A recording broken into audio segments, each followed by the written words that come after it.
り解説。ハードボイルドの頂点。ハンフリー・ボガート不滅の名作ベスト10。ねえマリサ、映画でよく聞くハードボイルドって言葉、あるじゃない？トレンチコートを着て、タバコをくゆらせてる、あの雰囲気。俳優さんだと、やっぱりハンフリー・ボガートの名前が真っ先に思い浮かぶわ。ああ、そのイメージはまさにボギーそのものだぜ。ハンフリー・ボガートは、ただのタフな男じゃない。非情なようでいて、心の奥底に自分だけの正義と美学を秘めている。そのニヒルな魅力と孤独な影に、当時の男たちはみんな心を奪われたんだ。なるほど、ただかっこいいだけじゃない、深みのある魅力があったのね。だから今でも伝説の俳優として語り継がれているのかしら。その通りだぜ。というわけで今回は、ハリウッド黄金期を代表する大スター、ハンフリー・ボガートが残した不滅の名作を、ランキング形式で10本紹介していくぜ。彼の孤独な魅力、そして不器用な正義が光る傑作の数々を、じっくりと味わっていこうじゃないか。第10位。キーラーゴ、1948年。いよいよベスト10の発表ね。記念すべき第10位は、一体どんな作品なのかしら？まず第10位にランクインしたのは、1948年に公開されたフィルムノワールの傑作、キーラーゴだ。フィルムノワールっていうのは、犯罪や社会の暗黒面を、光と影を強調した映像で描く映画ジャンルのことだな。本作は、まさにその代表格で、閉ざされた空間で人間の心理がじわじわと炙り出される、息も詰まるようなサスペンスなんだぜ。サスペンス、聞くだけでドキドキしちゃうわ。閉ざされた空間っていうのは、どういう状況なの？舞台はフロリダ沖の孤島にある一軒のホテルなんだが、そこがなんと伝説のギャング、ジョニー・ロッコ一味に占拠されちまうんだ。しかも、外には巨大なハリケーンが迫っていて、まさに逃げ場ゼロ。このギャングとハリケーンっていう二重の密室設定が、見る者の緊張感を極限まで高めるんだぜ。うわぁ。それはすごい設定ね。俳優さんたちの演技も、さぞかし迫力があったんでしょうね。もちろんだぜ。監督は、マルタの鷹でもボガートと組んだ名将ジョン・ヒューストン。そして何より、悪役のギャングのボスを演じた、エドワード・ G・ ロビンソンとの演技合戦は必見だぜ。ハリウッド黄金期を代表する二大スターが、一つの画面で繰り広げる火花散るような対決は、まさに圧巻の一言に尽きるな。それに、この作品にはローレン・バコールも出ているのよね。確か、ボガートとは実生活でも夫婦だったはず。その通りだぜ、レイム。本作は、そんな二人の4度目にして最後の共演作になったんだ。だからこそ、二人の間には単なる演技を超えた特別な空気感が流れている。さらに、ギャングの愛人役を演じたクレア・トレバーの魂の演技も素晴らしくて、彼女はこの作品で見事アカデミー助演女優賞を受賞したんだぜ。なるほど。主演から脇役まで、一流のキャストが織りなす極限状態の人間ドラマ。それが、キーラーゴの魅力なのね。ああ、オールスターキャストが密室で繰り広げる、魂のぶつかり合い。これぞハードボイルドの真髄が味わえる傑作だぜ。第9位。麗しのサブリナ、1954年。第9位はどんな作品かしら？さっきのフィルムノワールとは違う雰囲気の映画だと嬉しいな。それなら期待通りだぜ。第9位は、1954年のロマンティックコメディの金字塔、麗しのサブリナだ。なんといっても、あのオードリー・ヘプバーンの魅力が炸裂した、傑作シンデレラストーリーなのぜ。オードリーとボガートが共演。ハードボイルドな彼がラブコメディなんて、すごく意外だわ。まさにその通りでな。実はこのライナス役、もともとはケイリー・グラントにオファーされてたんだ。彼が断ったことでボガートに役が回ってきたんだが、ボガート自身はこの役をあまり快く思っていなかったらしいんだぜ。そうなの。なんだか撮影現場も大変そうね。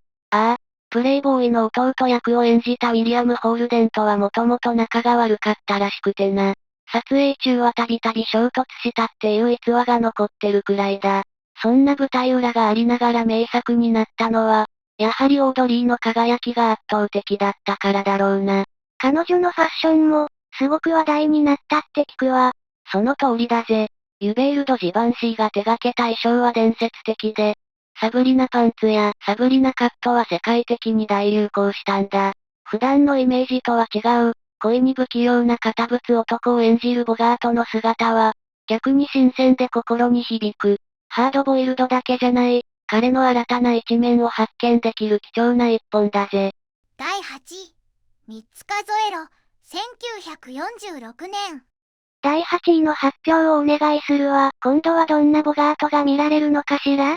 おう、任せとけ。第8位は1946年のフィルムノワール、3つ数えろだ。この作品でボガートが演じるのは、私立探偵フィリップ・マーロー。まさにハードボイルドの代名詞と言えるキャラクターだ。フィリップ・マーロー、レイモンド・チャンドラーの小説の有名な探偵よね。これはファンにはたまらない組み合わせだわ。その通り、大富豪の娘から脅迫事件の調査を依頼されたことから、物語は次々と殺人事件が起こる複雑な謎に巻き込まれていくんだ。脚本には文豪フォークナーも参加してるんだが、とにかくストーリーが複雑回帰で難解なんだぜ。そんなに難しいの？話についていけるか心配になってきたわ。何しろ、物語が複雑すぎて監督ですら、この運転手は誰が殺したんだってわからなくなったほどなんだ。原作者のチャンドラーに聞いても、私にもわからないと返事が来たっていう、有名な逸話があるくらいだからな。原作者にもわからないなんて伝説ね。そんな難解な物語を、ボガートはどう演じきったの？そこがボガートのすごいところだ。彼は難解なプロットの中でも、皮肉屋でクールな探偵マーローを完璧に体現したんだ。そして何より、後に妻となるローレン・バコールとの2度目の共演作でもある。二人のウィットに富んだ会話の応酬は、物語の難解さを忘れさせるほど魅力的なんだぜ。なるほど。複雑な謎解きと、二人のロマンスが同時に楽しめる、一粒で二度美味しい作品なのね。そういうことだ。ストーリーだけでなく、二人の間に流れる本物の化学反応を味わうのが、この映画の正しい楽しみ方だぜ。第7位、脱出、1944年。さあ、第7位の発表をお願い。ボガートの魅力、だんだん分かってきたわよ。その調子だぜ。第7位は、彼のキャリアを語る上で絶対に外せない一本、1944年の脱出だ。これは単なる傑作というだけじゃない。ハリウッド史に残る伝説の始まりの映画なんだ。伝説の始まり？なんだかすごそうね。一体、何がそんなに特別なの？この映画で、ボガートは運命の相手と出会うんだぜ。そう、あのローレン・バコールだ。彼女は当時まだ19歳で、これが記念すべき映画デビュー作。そして、この作品が二人の伝説的なロマンスの幕開けになったんだ。3つ数えろより前の、これが初共演作だったのね。なんだかドキドキするわ。だろ？原作は文豪ヘミングウェイなんだが、監督のハワード・ホークスが、君の最低の小説で最高の映画を作ってみせると本人を挑発して映画化したっていう、とんでもない逸話もあるんだぜ。脚本には文豪フォークナーまで参加しているんだから、まさに才能のぶつかり合いだな。すごいメンバーね。デビュー作のバコールは、大物たちの中で輝けたの？輝いたどころじゃないぜ。新人離れしたクールな魅力と存在感は、ボガートをも圧倒するほどだった。特に、彼女がボガートに言い放つ口笛の吹き方、知ってる？唇をすぼめて、吹くだけよっていうセリフはあまりにも有名だ。そして、誰もが知る通り、25歳年上のボガートと彼女は撮影中に恋に落ち、実生活でも結ばれた。スクリーンに映っているのは、演技を超えた本物の化学反応なんだ。映画の中の恋が、現実になったのね。だから見る人の心を打つのかしら。間違いないな。政治に無関心だったボガート演じる一匹狼の船長が、彼女と出会って正義のために立ち上がる。その物語と、現実の二人の恋が重なり合って、奇跡的な輝きを放っているんだ。まさに伝説の始まりを目撃できる、必見の一本だぜ。第6位、ハイシェラ、1941年。いよいよランキングも中盤戦ね。第6位は、ボガートのキャリアにとって、どんな意味を持つ作品なのかしら？めちゃくちゃ重要な作品だぜ。第6位は1941年のハイシェラ。これはボガートが、単なる悪役俳優からハリウッドを代表する大スターへと飛躍する。まさにその転機となった記念碑的な一本なんだ。出世作ってことね。でも、それまでは主役を演じることは少なかったの？ああ、実はこの、ハイシェラの主役も、最初はジョージ・ラフトやポール・ムニといった大物スターにオファーされてたんだ。彼らが断ったことで、ようやくボガートにチャンスが回ってきた。っていう経緯があるんだぜ。いわば、彼の実力が世間に認められるきっかけになった作品だな。そうだったのね。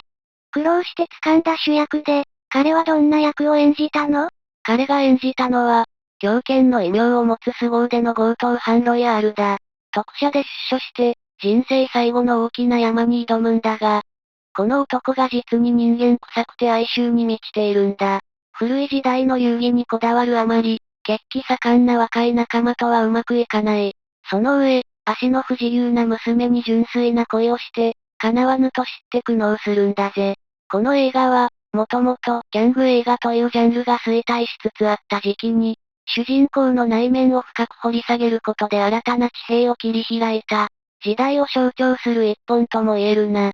なんだか切ないわね。ただの冷酷なギャングじゃないのね。そこがこの映画のすごいところだ。脚本には、後に監督としてボガートと組むジョン・ヒューストンも参加していて、悪役でありながら観客が感情移入してしまう、深みのあるキャラクターを作り上げた。時代に取り残された男の悲哀が、見る者の胸を締め付けるんだ。最後のシーンがすごく印象的だって聞いたことがあるわ。雪深いシエラネバダ山脈の岩山に立った一人で追い詰められていくラストは、映画史に残る名場面だ。本作と、同じ年に公開されたマルタの鷹の大成功によって、ボガートはハードボイルドスターとしての地位を不動のものにした。彼の伝説は、ここから始まったと言っても過言じゃないぜ。第5位、ケイン号の花、1954年。さあ、いよいよトップ5に突入ね。第5位は、一体どんな作品なの？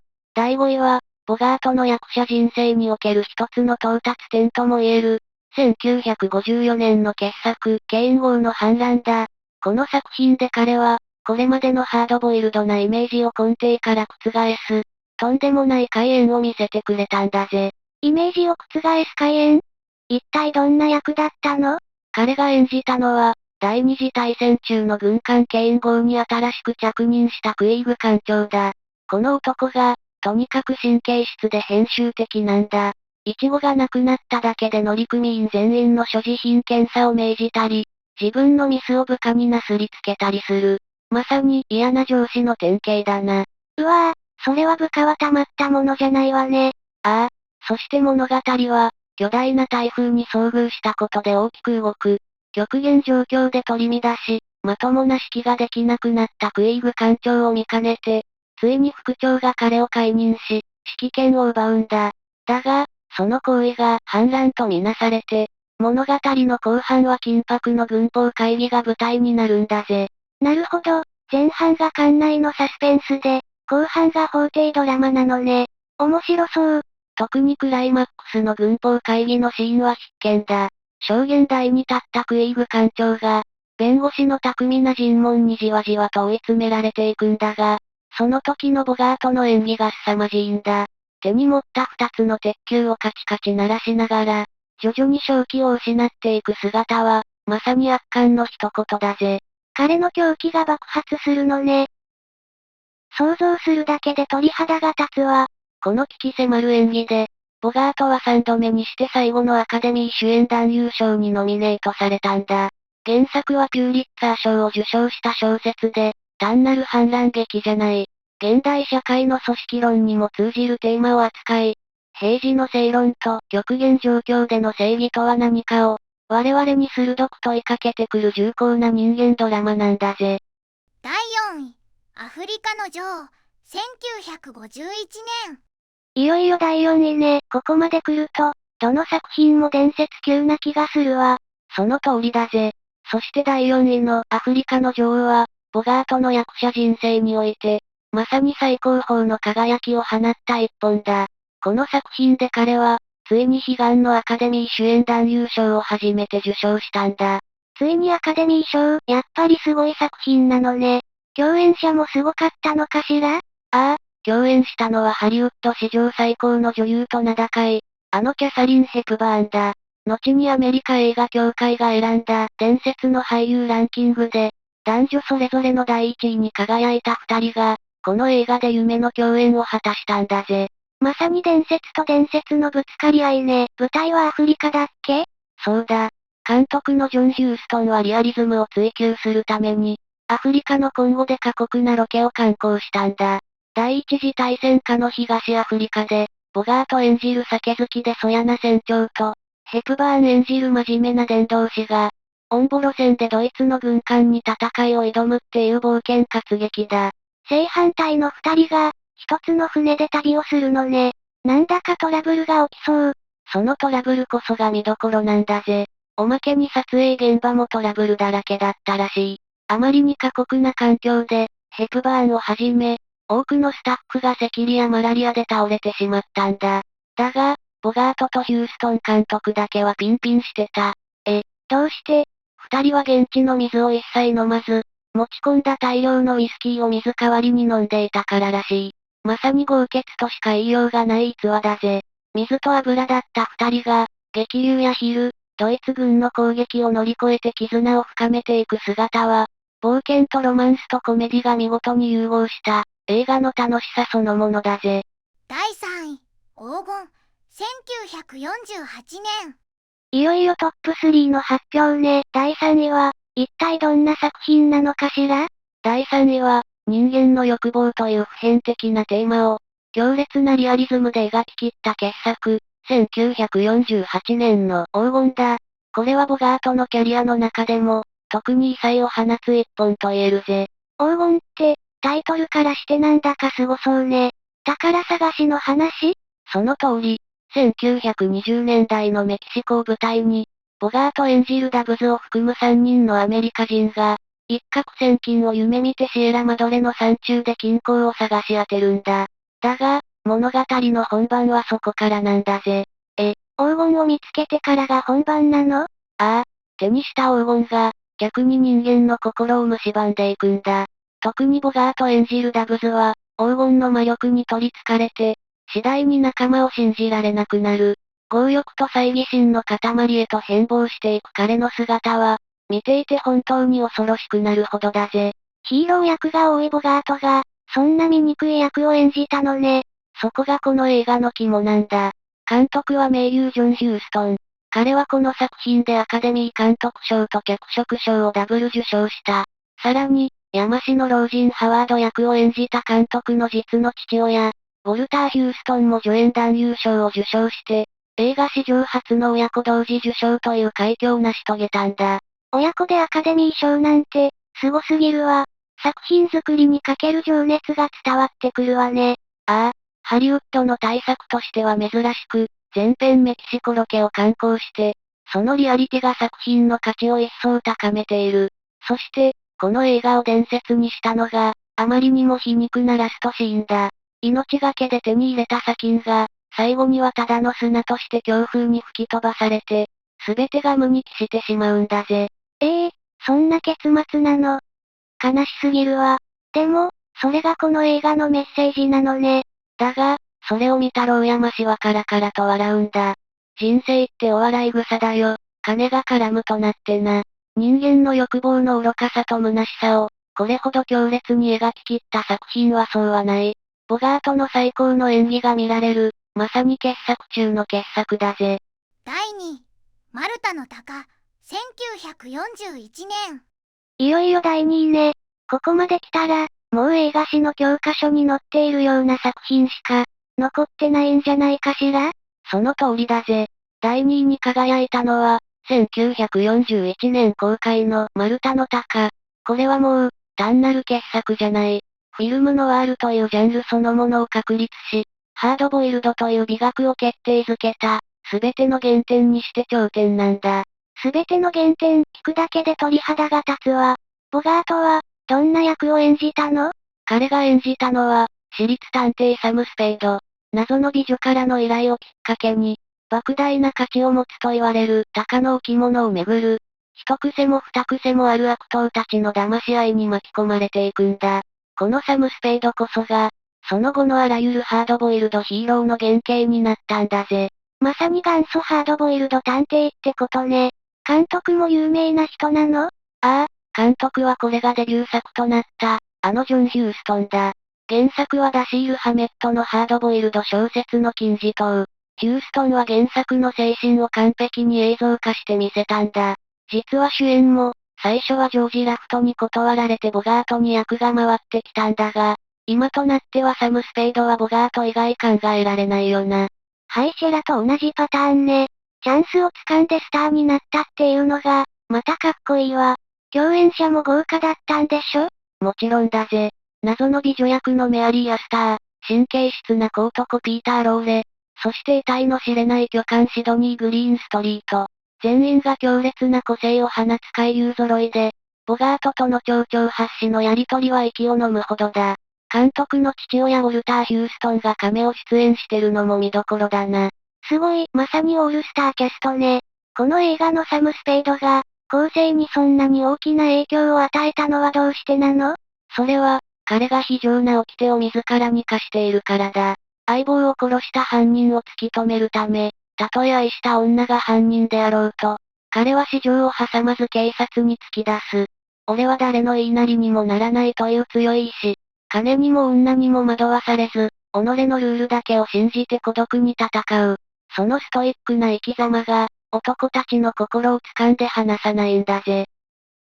第1位、カサブランカ、1942年。ついに来たわね。ハードボイルドの頂点、ハンフリー・ボガート不滅の名作。その第1位は、もはや説明不要かもしれないな。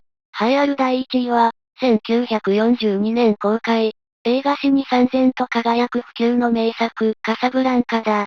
この作品こそ、ボガートの伝説を完成させ、彼のダンディズムを永遠のものにした、まさに頂点の一本だぜ。カサブランカ、やっぱりこの作品よね。ボガートとイングリッド・バーグマン。映画史上最高に美しいカップルだわ。その通りだ。第二次大戦下、ナチスから逃れる人々でごった返すモロッコの都市カサブランカ。そこで酒場を経営するボガート演じるリックの前に、かつてパリで愛し、そして理由もなく彼を捨てた恋人イルザが、レジスタンスの夫を連れて現れるんだ。愛と大義の間で、リックは究極の選択を迫られることになる。聞くだけで切なくなるわ。この映画、撮影の時も伝説的なエピソードがあったって聞いたことがあるわ。しかも、言語の Here's Looking at You Kid は、撮影の合間にボガートがイングリッド・バーグマンにポーカーを教えながら言っていた言葉を、監督が気に入って採用したっていう有名な逸話があるんだ。まさにボガートのアドリブから生まれた奇跡の名台詞だな。だからあんなに自然で心に響くのね。そういうことだぜ。本作はアカデミー賞でも作品賞監督賞脚色賞の主要3部門を制覇した。As Time Goes Byの切ないメロディとともに、見る者の心に永遠に刻まれる。この映画がなぜ頂点なのか。それは、ボガートが体現した究極の自己犠牲の愛にあるんだ。自己犠牲の愛？彼はただイルザを諦めるんじゃない。彼女の夫が成し遂げるべき大義の重要さを理解し、愛する人の未来のために、自分の心を殺して彼女を送り出すんだ。私的な感情よりも公的な義務を重んじる。これこそがハードボイルドの美学の極致であり、男が憧れる真のダンディズムなんだぜ。総評、まとめ。こうしてトップ10を振り返ってみると、ボガートって本当に色々な顔を持つ俳優だったのね。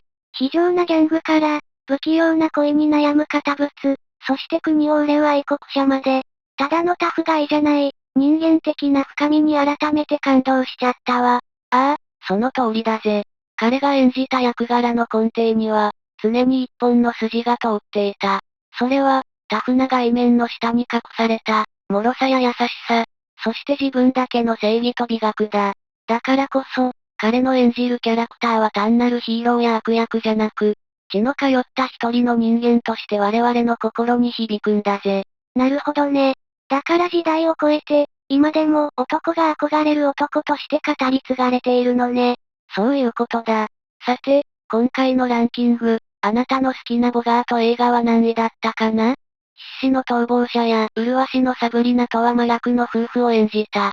孤独な場所でなんかも最高だよな。もしランキングに入っていなかった作品や、あなたのお気に入りのシーンがあれば、ぜひコメントで教えてくれると嬉しいぜ。これからも、こんな風に映画の魅力をたくさん紹介していくから、今回の動画が面白いと思ってくれたら、高評価とチャンネル登録をよろしく頼むぜ。